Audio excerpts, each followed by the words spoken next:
Hello and welcome to the session on data quality with payments to us.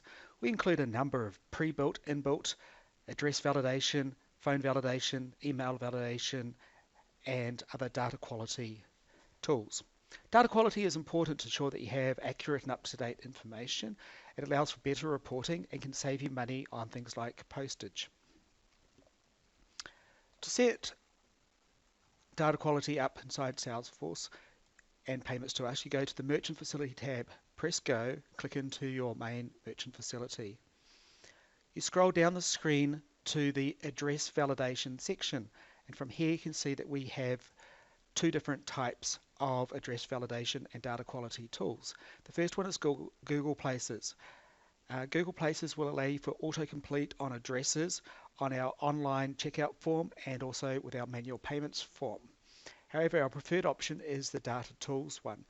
To enable Data Tools to work, you also need to have a subscription for Data Tools. Make sure you click through our referral link so that you get this option added free of charge from our side of things. There will be a charge by Data Tools though. Inside here, you can select what areas you would like to have validated. For example, the address on the leads record, the phone number, the billing address, shipping address. You can also do geocaching or geocoding, etc. I'm just going to select these ones for now. Make sure you get your your Data Tools API key through the referral link and enter that into here. Also ensure that you have the address option, license option from us. You'll need to contact support at Payments to Us to get that key once you have got your Data Tools key. And then press Save. Now that everything is set up, I can now check out how the online forms look with the address validation enabled. This is our normal checkout form. I can enter some details in here, and I'll enter a invalid phone number because that was one of the areas that we said we're going to validate. Just enter in any email address and we'll go starting typing address. Now as I start typing this address, you'll see that we get some suggested addresses come back. I can choose the correct one and you'll notice that the state and country code are now locked down because we have a valid address inside Salesforce. If I continue on here and enter details on my credit card numbers, etc., and this time when I press continue to validate and store the data information, what will happen is the phone number was a field that we said we're going to check. That is going off and being checked. If it doesn't have it on its system, it will actually attempt to dial it to validate it, and we can see here that that has actually failed and it's not a valid phone number.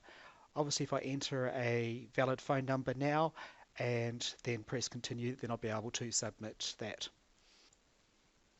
Now let's see how the data validation can be used within standard Salesforce. Now back in Salesforce, I'm going to have a look at this from a normal user's point of view. Here we'll go and create a new contact. Our contact screen has been overridden by one of the Payments to Us pages. This is also available in Contacts, Leads and Accounts. We'll create a new contact for Lisa Ollie. We'll enter an address, 101 Cole, and you'll see the auto-complete suggestions come up. From here we can select the correct address and you'll notice here that it's completed that and validated it. What I'll also do here is enter in an email address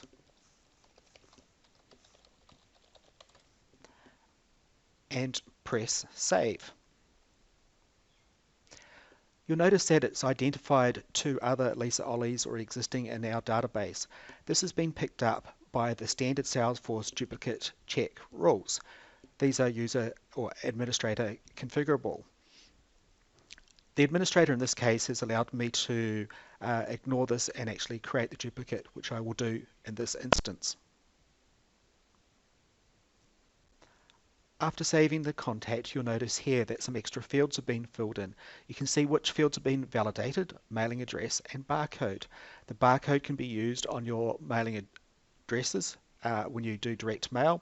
We also include the delivery point ID to save you costs on your postage. You can see here that the other address has not been updated. The options for maintaining this record after it has been created is to either override the edit layout with our page as well, or to use the links like the address update link here or the mailing address update button at the top.